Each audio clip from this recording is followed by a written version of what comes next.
All right. So good to be back with you again, and I'm going to jump right in. We are, of course, in the middle of a lecture series on deranged democracy and why politics is crazy. And I've used as a way of thinking about the themes of this course an image that I think captures very nicely Picasso's representation of the struggles between the dark and light in human nature. And this is a dark week, a week in which the forces of animality, of aggression, of violence are seemingly defeating the forces of reason, of peace, of enlightenment. And so I'm going to concentrate primarily today, not on the themes from that lecture theory, but what's happening in the world. And so I'm going to refer primarily today to the theme of waking up to a new Cold War. And that has to do with the fact that autocracies are struggling against democracies in many parts of the world, and especially, of course, with Russia's invasion of the Ukraine. Um, I say waking up in part because I think this has been going on for quite a while, not just because we woke up a couple mornings ago to learn that Russia had invaded the Ukraine, but I think in a sense, this campaign of autocracies attack on, struggle against, effort to undermine democracy is the new Cold War, and that it has actually been going on for perhaps half a decade or longer now. And so we need to not just focus on what's going on in the Ukraine, but how we got here and the overall threat that regimes like Vladimir Putin's pose not only to societies like the Ukraine, where obviously barbarism has been unleashed, the just uh, gross disregard for human life, for international law, for truth, for decency that campaign represents, but also the fact that this is part of a broader struggle. And so I will broaden out to those themes. For today's lecture, I've been trying to find a piece of art each week to illuminate our themes, and I went back to Francisco Goya's. This time, the title again is ambiguous. It could be Truth Has Died. It could be The Death of Truth. I think I prefer the latter. The Prada prefers the former. Murillo, La Verdad. And as you can see, this is one of a whole series that Goya did in the second decade of the 19th century, after the collapse of democracy in Spain and the dragging Spain into civil and then international war. And this is truth on the ground, dead, justice covering her eyes, dropping her scale. The implication seems to be that when truth dies, justice is not far behind. And then a high official of the church getting ready to perform the last rites, all too readily, right? The body's not even in the ground yet, and other officials of the church eagerly smiling, ready to dig the grave, right? And so there's an indication here, I think, of the fragility of the Enlightenment project, which ties in nicely with the themes of the lecture as a whole, and the idea that the old institutions, the old threats do not go away, but in fact remain working in the wing. And I think when we think about the resumption, the potential resumption of not just hostilities in Europe, the largest ground war being launched in Europe since World War II, but more generally, the fragility of democracy in the 21st century, which we are seeing not just in Ukraine, but in Hungary and Poland, in Turkey, in Russia, and potentially in Britain or France or the United States, that we are in the middle of a democratic recession, and it's not simply that democracies are internally losing some of their legitimacy and support, but also that they are under assault from autocratic regimes. So with that background, let's talk about what's happening in the Ukraine. And I'm not the person to provide a detailed military analysis of what's going on there, but I can provide a little bit of information. And so, as you are well aware, 3 days ago, Russia launched a major air and ground campaign against the Ukraine, its independent sovereign neighbor, attacking it from three sides. What we can see very readily, I think, is that the Russian troops surrounding the Ukraine amount to almost double the size of the entire Ukrainian army.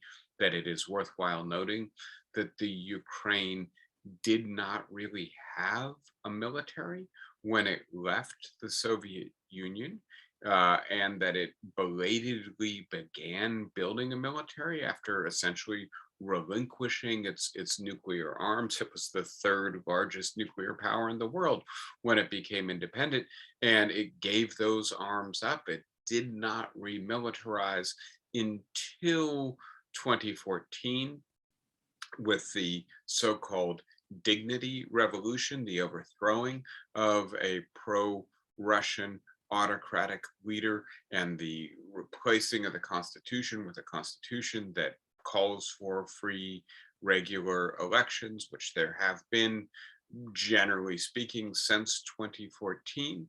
And in particular, with the cessation of the Crimea, I guess that map is clearer, by Russia in 2014, and the sponsoring soon thereafter of insurgencies in two of the provinces of the Ukraine by Russia, the Ukraine decided it needed to organize a military.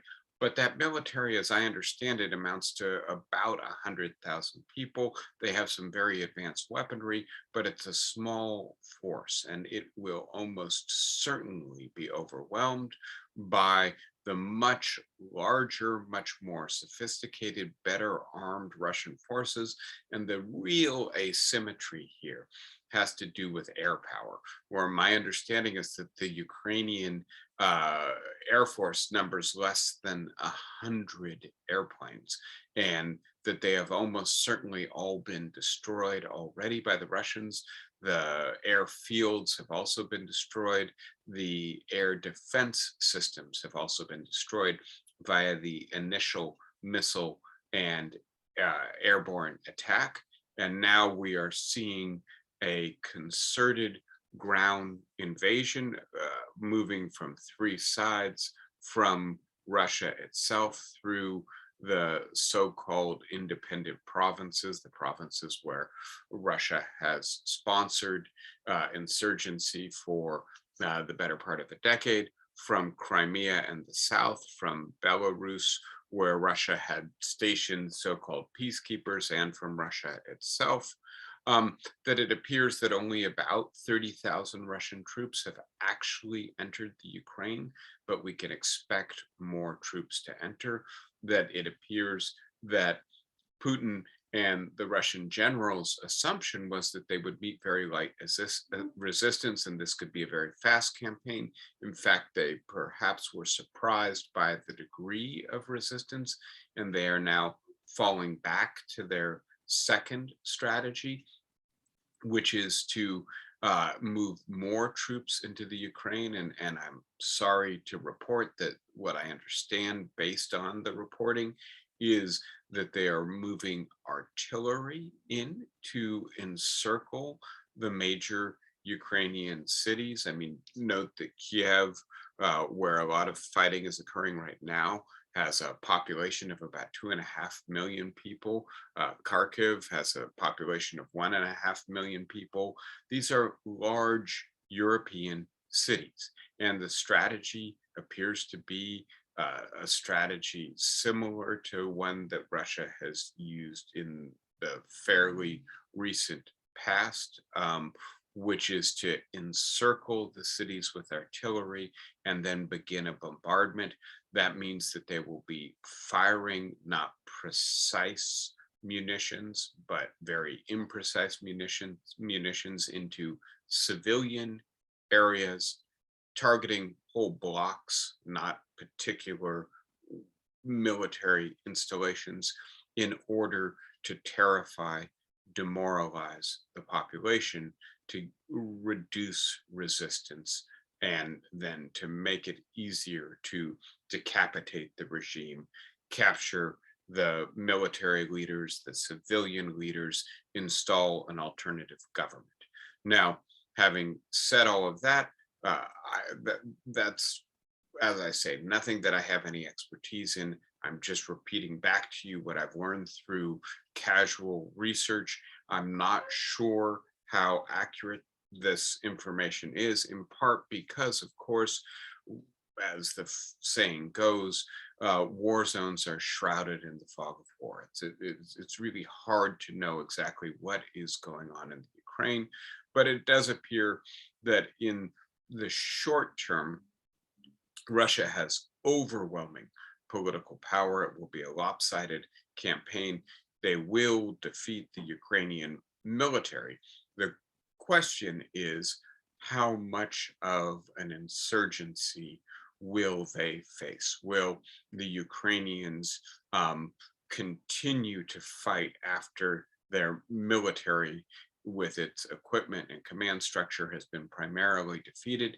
And if so, will they fight for the long term? Will this be a costly, bloody battle in the Ukraine for the Russians? And here I want to point out then what I think are Putin's objectives in the Ukraine. And it seems to me his objectives are much less about literally conquering the Ukraine. And I have, again, no expert knowledge and no way to see into Putin's intentions, but it just a general political analysis suggests to me that the primary interest that Putin has in the Ukraine is in a society that is on his doorstep, where many Russians have relatives, where they go for vacation in order to be on the Black Sea, to spend some time at a Ukrainian resort. That society was turning toward democracy. It had an imperfect experiment, to be sure, but for the last decade, it had some open and contested elections. It had a democratically elected president who was aiming to root out corruption, not yet very successful at it, and not that popular with his own people, but at least moving in the direction of presenting to Russians an alternative to Putin's autocracy, an alternative to the kind of economy that Russia has as well. And here the Ukraine's effort to reorient its economy to the West, to join the European Union, I think is much more the realistic threat to Putin. And so if I'm correct in suggesting that the model that the Ukraine presents is what motivated Putin to invade, simply producing a failed state in the Ukraine, installing a puppet regime, arming it, letting it fight against its own people in a long civil war, is probably sufficient to accomplish Putin's goals. And so that's just a little bit of speculation about the more long-term direction this campaign may be taking. If it does turn out to be a long-term Russian occupation in which there is protracted warfare, in which there is regular loss of Russian life, it may prove to be costly to Putin.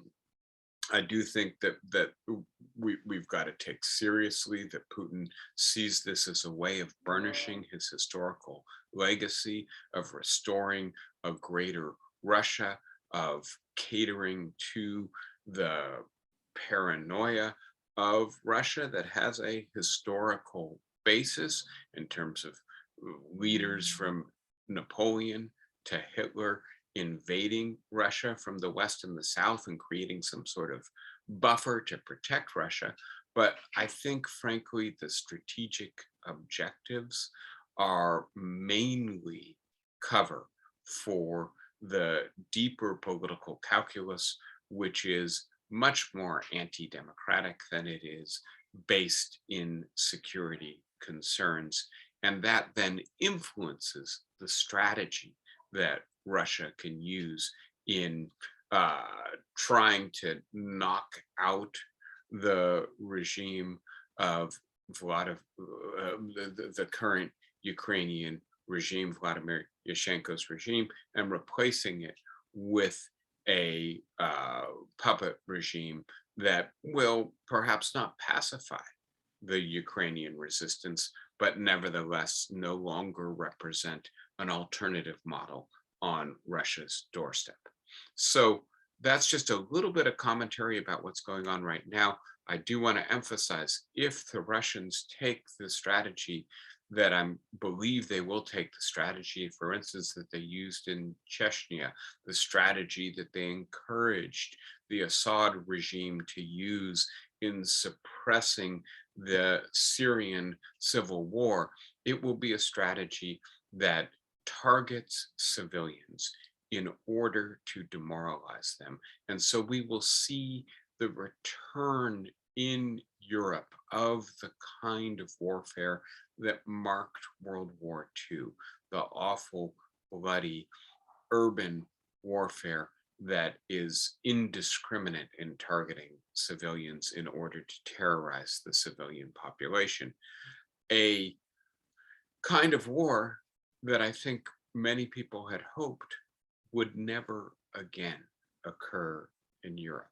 And so with that as a kind of introduction, I want to now transition away from the focus on what's happening in the Ukraine today or what may happen in the Ukraine in the coming weeks and months to a more general focus on historical context.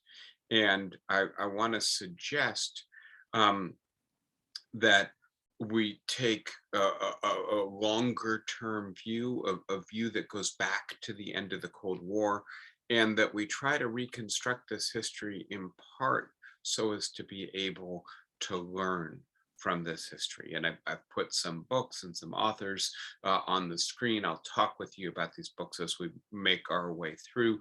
They represent different moments and criticisms of the historical and political steps and missteps of the last 30 odd years. And so, as I say, if we look back to 1989 and the collapse of the Berlin Wall, 1991, the collapse of the Soviet Union and its replacement by at least aspiring democracy in Russia, the dismantling of the Soviet Union and the emergence of a variety of states like the Ukraine in the aftermath of the collapse of that empire, we see a great deal of optimism and hope. And if you remember George H.W. Bush the first, declaring, I believe in 1992, that he wanted to usher in a, quote, new world order. That one of the hopes here was that Eastern Europe would emerge from the shadow of Stalinism and into the light of democratic reform. And I want to go back for a moment to think about why that supports the idea then of a long period of peace, as opposed to the return to the 19th and 20th century game of great powers in which warfare seemed to loom perpetually on the horizon and in fact often break out in Europe. And in order to do that, I want to go back to one of the Enlightenment thinkers we've been talking about together, Immanuel Kant, who in a famous essay on perpetual peace formulated a hypothesis the testing of which has become a minor growth industry in political science over the last 50 years. And this was the hypothesis that democracies do not go to war with each other. Kant referred to this kind of society as republics.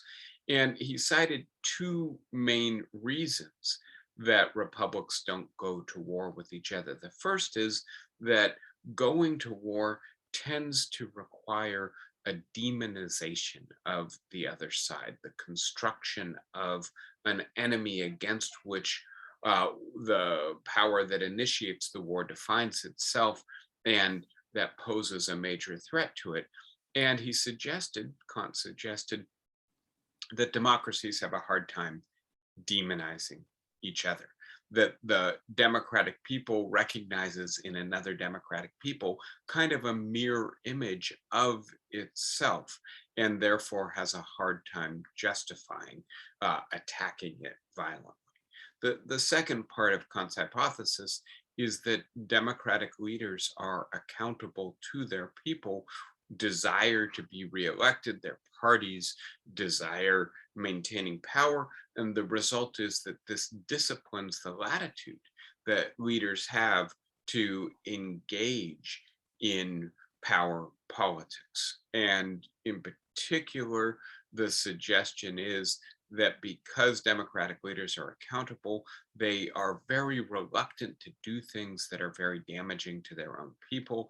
Amartya Sen, in what you might see as a kind of follow-up piece of research on this hypothesis, won a Nobel Prize about 20 years ago now for demonstrating through research that was much older than that, that basically famine doesn't occur in democratic societies. And I would suggest the mechanism is the same, that to the extent that famine, mass hunger, and starvation are usually the consequence not of an absolute shortage of food, but of a problem with the distribution of food, getting the food that is available to the people who need it.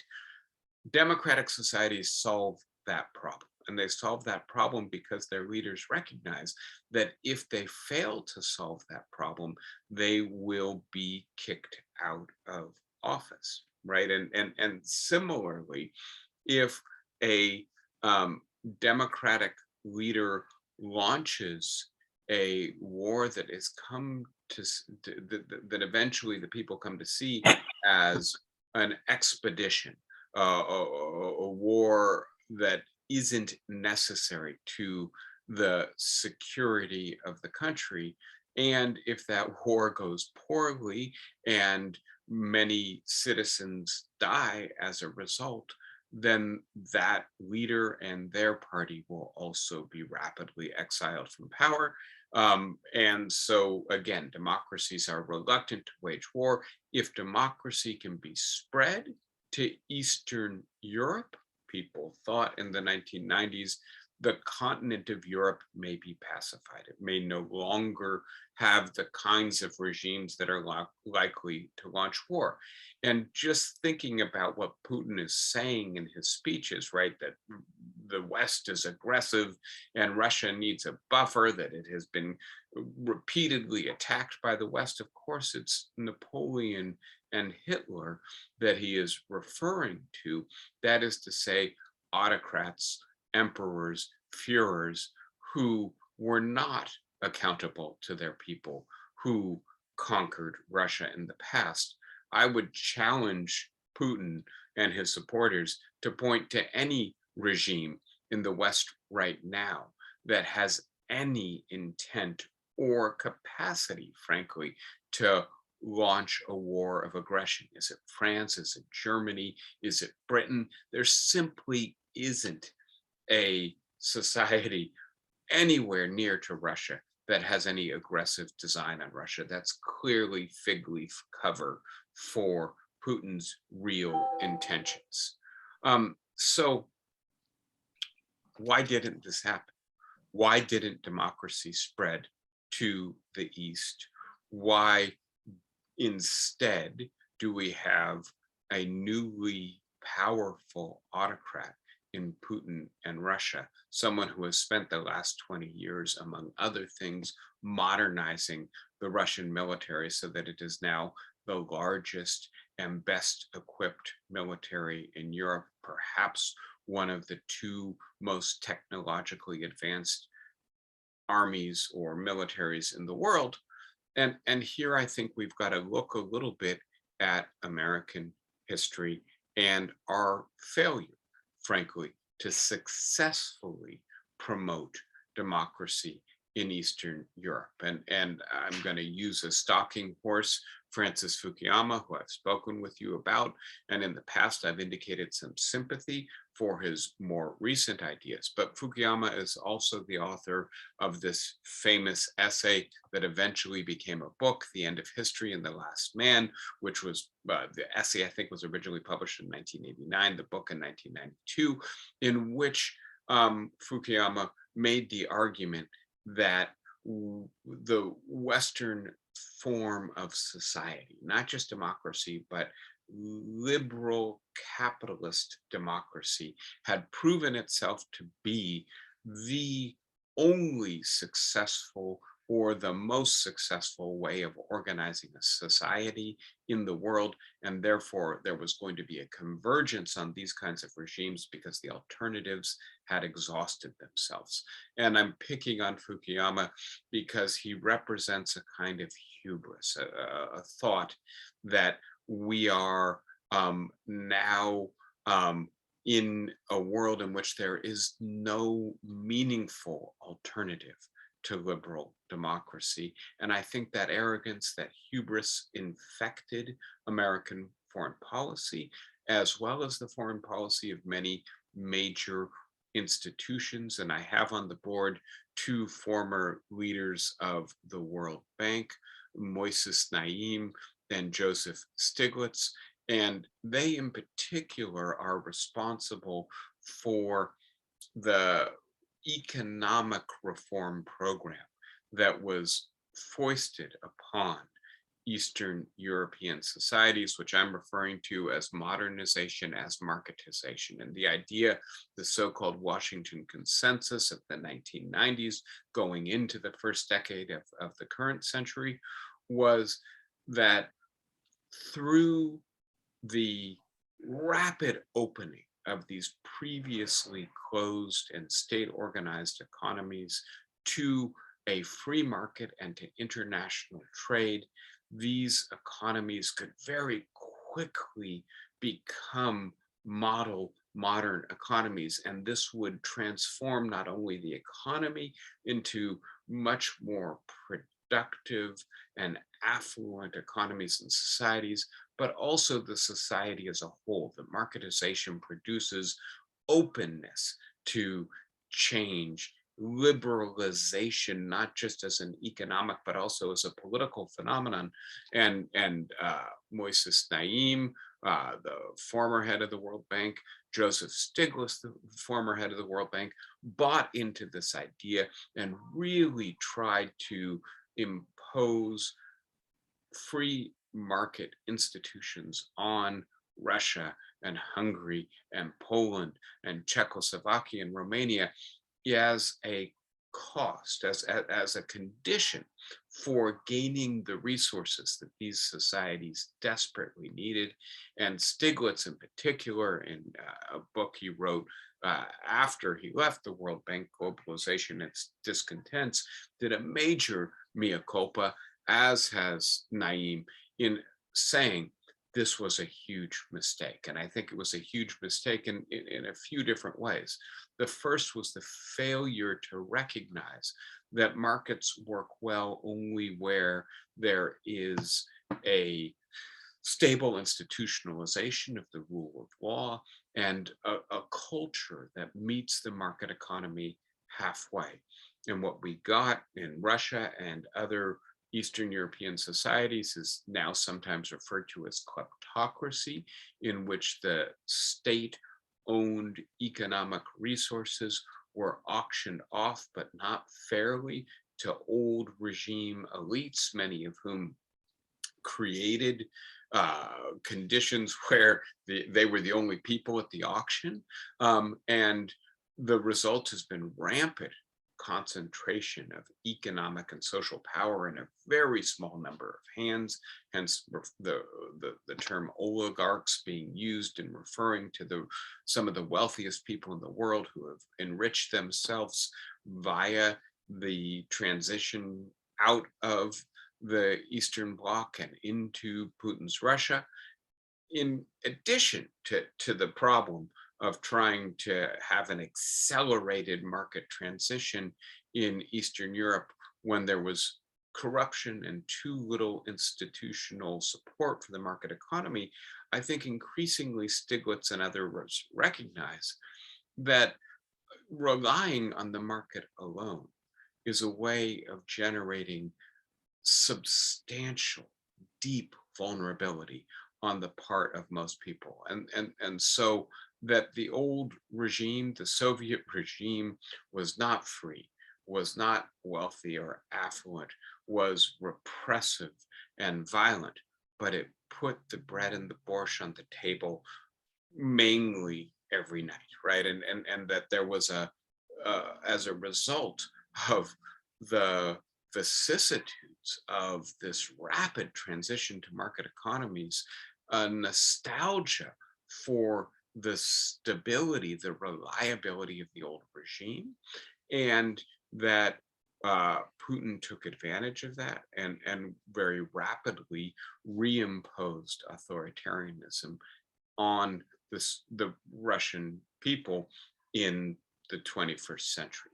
And I will just point out to you, for those who might say, well, this is easy to see in retrospect, but it was pretty hard to see at the time, that Benjamin Barber published a book in 2004, right? So about a decade after the collapse of the Soviet Union, and really in the context of the war on terror, which is the next thing I want to talk about, called Fear's Empire, in which he was sharply critical of, in particular, the Bush foreign policy. But Barber's book has a sustained argument that democratization has to be slow, pragmatic, gradual, that in societies without a democratic culture, democratic institutions tend to fail, and that building a democratic culture is the work of civil society. It is slow, hard work. That in a sense, going back to the themes of the lecture series on deranged democracy, part of the reason that the American Revolution succeeded where the French Revolution failed, at least on the analysis of thinkers like Hannah Arendt, is because the American Revolution had a long history of political participation preceding it. And so the people who engaged in the revolution had already built the culture that needed to meet the new institutions halfway to support them. Whereas whether we're talking about the project of exporting democracy to Middle Europe or exporting it to the Middle East, that culture had not grown up organically, endogenously, and so the institutions failed to take root, and alas, somewhat predictably, with billions or trillions of dollars, lots of treasure and blood spilt, these areas of the world have primarily returned to autocracy. I can see I've got a question or something in the chat, so let me turn to that quickly, and I think it might be a good place to pause. I do want to continue, and Bob, you say not Russia, but Vietnam, Afghanistan, Iraq.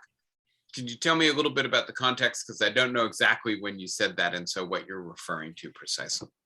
Well, it was early on when you talked about autocratic systems being so aggressive. The United States has been extremely aggressive in places like Vietnam and Afghanistan and Iraq, and the political consequences, how they did happen to some extent, but they weren't immediate, that's for sure.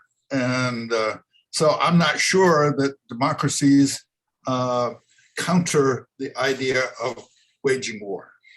And so to be clear, Bob, Kant's thesis is that democracies don't go to war with each other, not that democracies don't go to war, right? There's plenty of history of democracies going to war. And by the way, there is the occasional exception that the people who study and defend Kant's hypothesis would argue are the exceptions that prove the rule. Britain and the United States in 1812. You can ask the question both, what is democracy? Was the suffrage too narrow in Britain or the United States to call either or both of those societies a democracy? Or the United States toppling the Allende regime in Chile?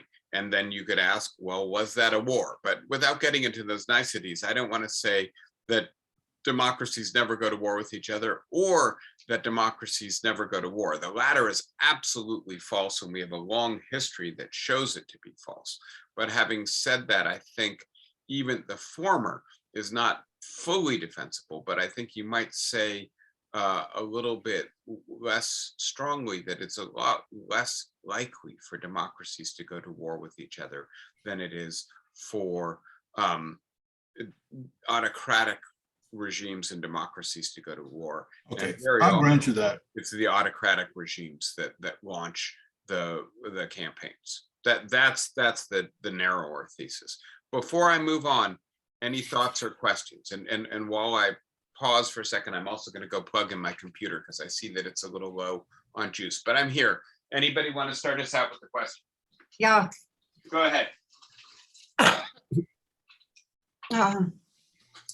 I'm worried about what part Israel may take in this conflict, because the Ukraine, as I recollect it, is still very much a place where probably now progressive and wealthy Jews live in comfort and have some power.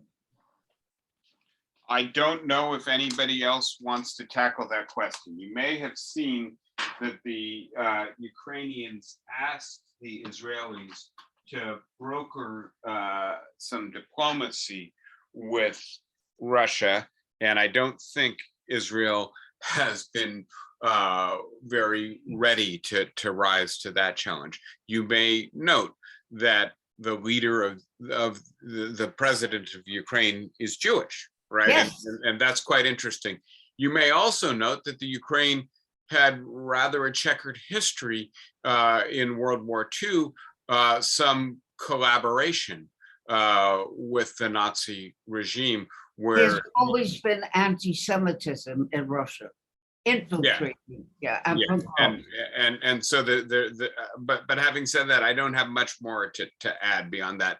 John, go ahead. On a quite a different tack, I think your analysis that focuses on democratic values and practices, and also on political economy is worthwhile. But there is another story to be told from the point of view of realistic theory rather than liberal internationalist theory about international relations, which goes back in political science, Hans Morgenthau, and these days Stephen Walt. And in that story, the comparison, it has little to do with systems, democracies, or anything like this. It has to do with Yalta. And it has to do with Yalta being the kind of Yalta being the conference that divided Europe between the American-dominated, soon to become NATO and the EU side, and the Soviet-dominated Eastern Bloc of Poland and all those countries that then became part of the Soviet Union. And Yalta, much to the distress of many right-wing people at the time and since, in their view, and also Churchill to a fair extent, that Roosevelt gave Eastern Europe to Russia so that Russia would not contend with, would not interfere in Western Europe. It was a deal, a very straightforward, realpolitik deal that doesn't worry about systems or anything. It deals about national interests and power. And in that context, the comparison that somebody made, the comparison of Putin is a logical one to Germany post Versailles. In other words, after the settlement in World War I, which Germany all thought was totally unfair to it and took away all its territories that truly belonged to them because they had lost the war, but it was immoral. And that's precisely Putin's position, as he's expressed very articulately in his speeches, is that the US violated the deal and then tried to, as soon as the Soviet Union fell, the Berlin Wall was breached and all that the US aggressively moved into Eastern Europe, signed all these countries up to NATO, and is leaving Russia with a whole bunch of countries that are hostile to itself on its periphery, which would be a little bit similar to if Mexico wanted to turn communist and threaten the United States, roughly. I mean, it's kind of that sort of situation. And so they feel, as Hitler did, humiliated, as well as angry, and as well as feeling, totally put upon. And finally, they have enough power and to strike back. And that seems to be what Putin is talking about. And I think it's something that we have to listen to. I don't mean go along with, but have to take into account, as opposed to, alongside of discussions about democracy and market economies and so forth. Yeah, and thank you, John. And I think that's a perfectly good, valid alternative perspective. I think I would like to, in a sense, suggest that we merge the two perspectives and to say that I think we have to be careful about taking Putin's rhetoric too much at face value. And there's so many lies and disinformations. The idea that the Ukraine is trying to get nuclear weapons when it voluntarily relinquished them. The idea that the Ukraine is a neo-Nazi regime that needs to be denazified when, right, its leader is Jewish. And by the way, I should correct, I think I said the wrong name for the leader of the Ukraine. It's Vladimir Zelensky. I think I referred to a leader two leaders back before. Sorry about that. But having said all of that, so let's take seriously the claim that at Yalta, Russia was ceded a sphere of influence, and that sphere of influence would be one where that the West essentially didn't meddle in, and that sphere of influence includes what I'm calling Middle Europe. I won't go back to the maps right now, but that ring of countries on the western flank of Russia that includes obviously the Ukraine as the largest and nearest country, and includes Poland and Hungary and what used to be Czechoslovakia, etc., Romania. And so I think one question I would have is whether correctly, and I have to be careful here, I should not engage in terribly technocratic speak, but a better foreign policy, a better economic policy in the aftermath of 1989, 1991 might have loosened the hold of great power thinking, of realpolitik, of political realism and international relations speak on the people of Russia, if Russia had not been made a laboratory for testing free market ideas, if there had been a more gradual transition away from a state-managed economy, if there had been less widespread misery and less, and here's I think the critical idea, less of an association of Western modernization with the free market and all the vulnerabilities that it generates, then we might have been better able to leave that way of thinking a little bit behind. And in particular, I would point out to you, if we look at the Treaty of Versailles and the way in which that eventually led to the rise of Hitler in Germany, it's not just the sense that Germany was treated unfairly in terms of the division of territory. It's also what the demand for reparations did to the German economy, right? And you add in then hyperinflation. The point being that economic immiseration often leads to nationalism because there's a desire to discover who it is to blame. And you want to find an outsider that you can then blame for it. And I think that to the extent that Putin's, I think at points, borderline deranged speeches that contain themes that do resonate with the Russian public, it's much more the idea that the Western model is a model that produces, on the one hand, the erosion of traditional morality. And so there's a lot of homophobia in these speeches as well. And then additionally also produces rampant economic insecurity. What do you think, John? I don't mean to put you on the spot. I'm sorry. I just. It's probably, this is your lecture, not mine.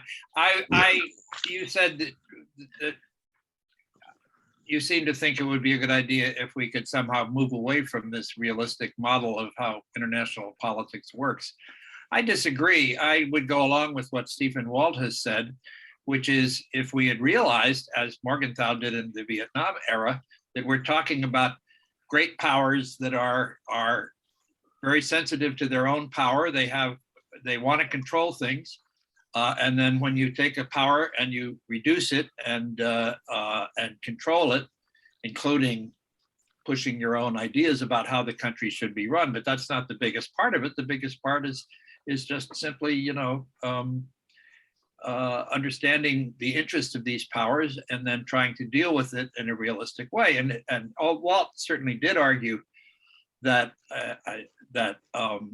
it was and I think this is true, is that the biggest single factor isn't about economics. The biggest single factor is the expansion of NATO into the former Soviet. And in retrospect, that looks like just an absolutely gigantic mistake.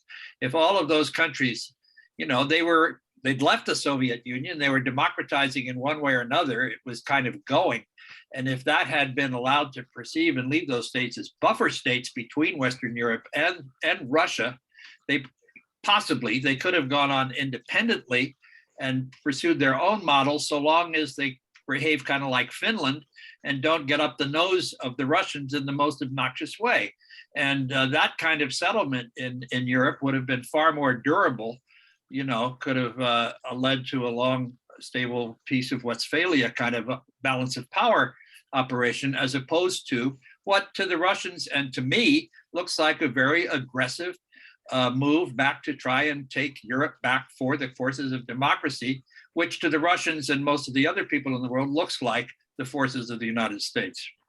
And so I want to say one more thing in response to this, and we're engaged in hypothetical history here, right? So what would have happened had we not exported free market economics aggressively to Eastern Europe? What would have happened had we not expanded NATO?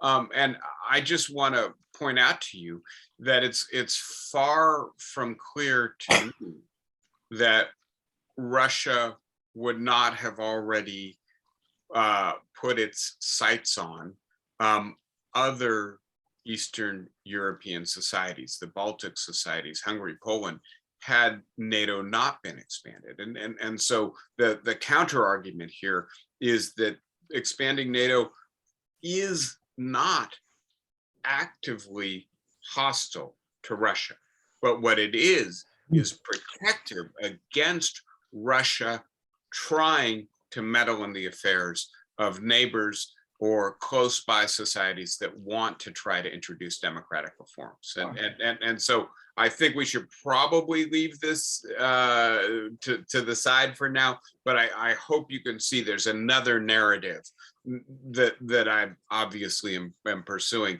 and that I think, it will take a lot of history to figure out which of these narratives is right, if we can ever figure out which of these narratives is right. But thank you, John. They're good comments, and it's a good discussion. Suzanne, go ahead. And you'll have to unmute yourself. Can you hear me now? Yes. I think this goes back to what you yourself brought up at the beginning of this lecture, which is how much expansionism and anti-democratic practices are going on, and by various powers. I think that is a little bit what John was saying. And I certainly think, if we think about the Iraq War or, any one of a number of things, I think that was the good insight that you gave us, that there are so many different powers exercising anti-democratic practices. And so, Suzanne, let me try to come back to that theme by pushing a little further ahead in the lecture outline, because I appreciate your saying that, and it does allow me, if I go back to it, to return to some of the additional ideas I wanted to share with you. And so we had left off talking about kind of the first 20 years and the free market, the exportation of free market ideas into Eastern Europe, and the vulnerabilities and corruption that took hold, and the way in which in many societies that has sponsored, especially Russia, a return to autocratic regimes. I now want to talk about, in a sense, the last 20 years as opposed to the first 20 years. And so the magic date here, of course, is September 11th, 2001. And I want to make a different argument. And that is that the war on terror, in retrospect, and I've made a longer argument with you on this around the 20th anniversary of September 11th, is in retrospect a grave miscalculation. That US foreign policy, which had initially concentrated on building a new world order, pivoted as a result of the attacks of September 11th, and they were atrocious attacks, there's no doubt about it, but that our entire military and foreign policy apparatus was redirected away from what I think should have been the two central objectives of the last 20 years. And those were, on the one hand, trying to bring Eastern Europe into the fold of a broader European project, which is a project of democratization and of building a kind of level of integration that would make it very difficult for any regime to attack another regime. And so, the old worry was that Germany and France or Germany and England would go to war with each other. I think that's simply inconceivable today, given how integrated their economies are with each other. Had Russia been pulled much more into the overall European economy, again, I think the kind of war that we're seeing in the Ukraine right now would be much more difficult to imagine, or to put it differently, the damage that economic sanctions would do to Russia would make it such that Russia could not sustain the war for long. The other big objective would have been, of course, trying to do better in managing the way in which China emerged as a global power. And again, I've got to be careful of seeing like a state in technocratic speak. China is its own society with its own power structure. But I think the fact that the US concentrated so much of its energies for more than a decade on wars in Afghanistan and Iraq, on sponsoring revolutions in Libya and Syria. And I think several of you, Suzanne, you were just returning us to this point, have made the good point that this set very, if you will, ambiguous precedents. I don't think that the US rationale for waging war in Iraq was as thin and naked as Putin's rationale for waging war in the Ukraine. But nevertheless, it makes it very easy for Putin to say, you guys went to war thousands of miles, a whole couple continents away for no good reason. Don't begrudge me the ability to go to war in my own backyard, right? And so it not only redirected all of our foreign policy energies into what I think in historical retrospect is absolutely clear and should have been clear at the time, were less important to our national interests. The threat that terror actually presented was much less significant than the return of Central Europe to competitive authoritarianism or the emergence of China as a full-blown rival superpower. And I think, again, historians will be unkind to the Bush administration and in part to the Obama administration for not adequately seeing where the true long-term interests of American foreign policy lie, and then directing our energy, our attention there. Finally, when we think about the last 10 years, and here I want to return to Moises Naim, but now in a different way. About a decade ago, he's a quite interesting thinker, Venezuelan journalist, founder of Foreign Affairs magazine, wrote a book called The End of Power. And his idea was we were moving to decentralized power, and that this was undermine any effort to monopolize power. And so looking at the emergence of digital technology, social media as ways of diffusing power. And just recently, he's published a new book called The Revenge of Power. And that is about, he admits, possibilities that he didn't detect a decade ago to use decentralized power to actually prop up autocracy and authoritarian regimes. And so this takes me then to the idea of the new Cold War and how the new Cold War is going to be different from the old Cold War. Our rival is not a single society or bloc. We're not returning to a bipolar world in which every society has to pick its side. And in a sense, that stabilizes the rivalry of power in international relations. China and Russia have a certain convergence of interest, but they're not clear-cut allies, let alone members of the same ideological bloc. But what we are seeing is the rise of what's sometimes called competitive authoritarianism. And this is, and again, I think it's really important to see the way in which things have changed. So please note that Russia engages regularly in the facade of elections, right?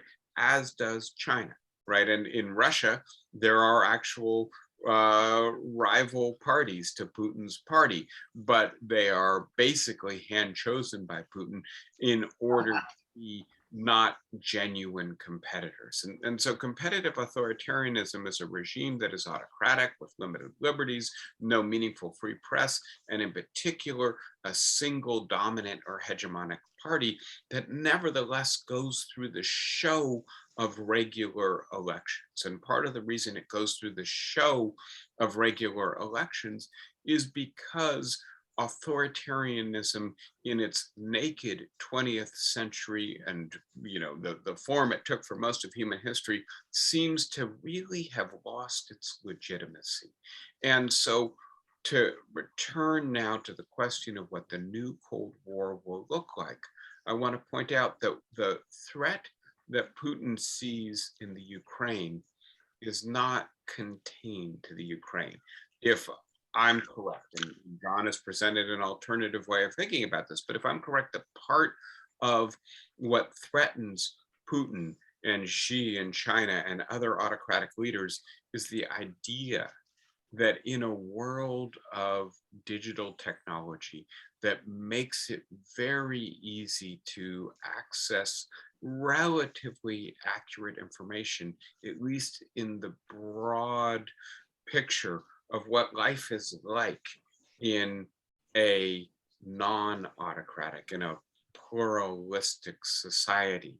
And if it looks like it's a lot better there, that people are freer, wealthier, happier, that poses a major threat to autocratic regimes.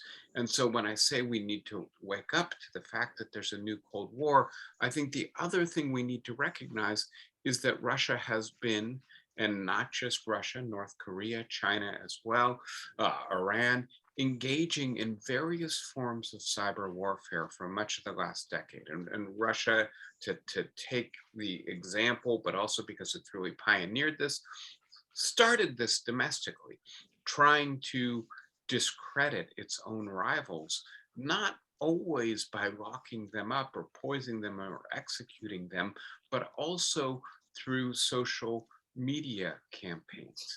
And that China now has what's sometimes referred to as a Twitter army that tries to drown out rather than lock up or censor its rivals. And that increasingly these techniques are not only employed domestically, but also employed internationally. And I don't know that we'll ever know the answer to this question with 100% certitude, but I think there is a lot of good evidence that the Brexit campaign would have failed, but for Russian interference via very sophisticated social media campaigns, that Donald Trump would not have been the president of the United States for 4 years and withheld military aid from the Ukraine in order to get Zelensky to try to do his dirty work and dredging up information on Joe Biden and his son in order to get that aid. The West is weakened, and it's weakened because cyber warfare in the 21st century is a very powerful tool for sowing the seeds of dissensus and doubt, including doubt in the outcome of elections, which is systematically plaguing our democracy in the United States right now. That these are tools that can be sophisticated in their power and use, and that the competitive authoritarian societies have been doing this against us for the last 10 years, that it has weakened our capacity.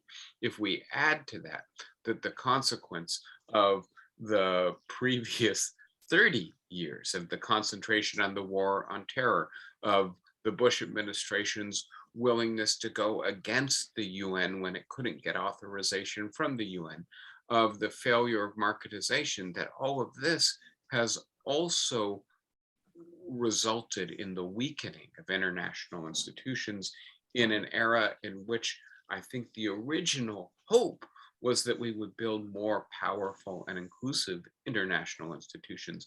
That helps us to understand, frankly, our inability to do anything meaningful to deter Russia from taking the course that it's on right now. I will be very brief here because we've run out of time, and there is one more thing I want to mention, but the effects on the global economy if Russian natural gas is cut off from Europe, as it appears at least some of it will be, maybe that this will feed further inflation, further weaken the global economy at a moment where it's already obviously suffering from 2+ years of a pandemic, and we're seeing the worst inflation in 40+ years, that if the global economy is damaged by the ripple effects of Russia's invasion of the Ukraine, that this will be potentially bad not only for the economy of the world, but also for the domestic politics of democratic societies. And I assume that this is part of Putin's calculus, that this is a way of increasing the likelihood that the Republicans will regain control of Congress, which will further hamper Joe Biden, who is the leader of the effort to contain Russia's power, right? And so in various respects, the new Cold War will not resemble the old one, especially in the fact that cyber warfare may be fairly continuous, that it may attack banks, it may attack infrastructure, it may attack the public sphere, and that it may be very difficult to counter and to determine how to respond to, and that it is in a sense in the interest not of supporting a alternative bloc of countries, but merely in undermining the attractiveness of democracy within the domestic politics of competitive authoritarian societies.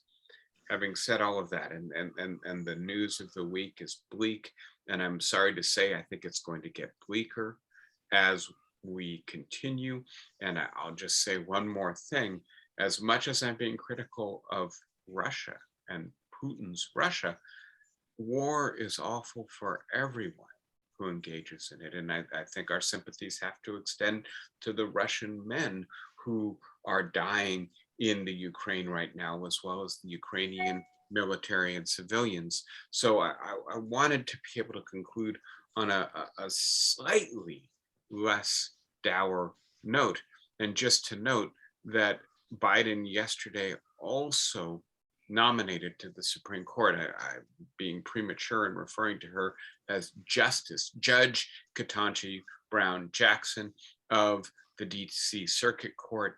And as I put it, I think this will be a symbolically significant appointment in that it puts the first African-American woman on the Supreme Court. My understanding is that she's likely to be confirmed, and so she will become Justice Brown Jackson. And having said that, I think it's also going to be legally insignificant, right? You know, there are different ways of measuring how liberal she is. On some measures, she's a fair bit less liberal than Breyer. On some measures, she's a little bit more liberal than Breyer. But when you're talking about just reconstituting slightly the ideological makeup of the liberal bloc, when the liberal bloc is 3 out of 9 and the conservative bloc is far to the right, the actual impact of this appointment on the jurisprudence of the Supreme Court will be negligible, at least for the foreseeable future. All right, I'll stop there. But again, I'm happy to take questions both about the Ukraine, or if you have any others about domestic politics, I'm happy to take them as well. Anybody want to start us off? We kind of had a little conversation already, but I'm happy to continue.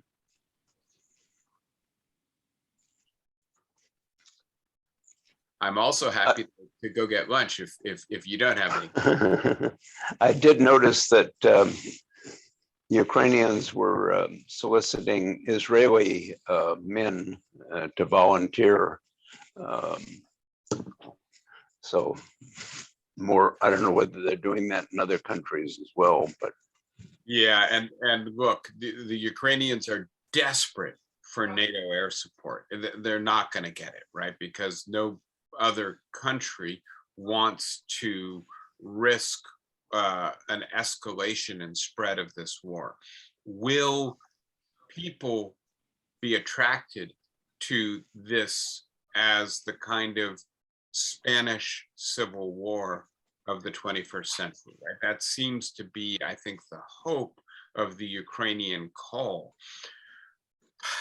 I want to say we're a little bit less romantic about warfare in the 21st century than we were in the 20th century.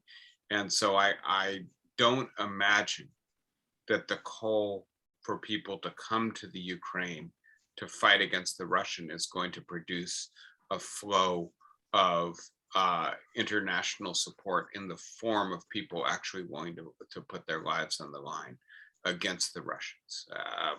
That's my guess. I don't know, but I think that's likely to fall on deaf ears mainly. And anybody else? All right. Well, thank you, and a pleasure as always to be with you. Take care of yourselves, and I will see you next week. Bye-bye, everybody. Thank you. Bye-bye. David. Thank you, David. Bye, guys.